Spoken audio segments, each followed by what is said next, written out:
we're probably underestimating the power of nature.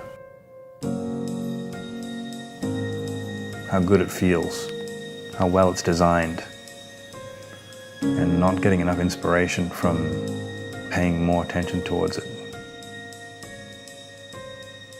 When we plant a tree and imagine its roots going down, we're saying to ourselves, this is our home. This is where I'm going to be for a long time. This is where we want our memories to be made.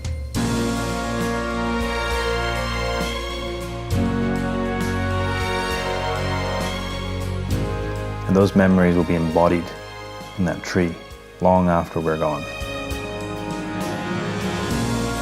So good design tries to reverse this psychology of having a home that wants you to interact with the outside.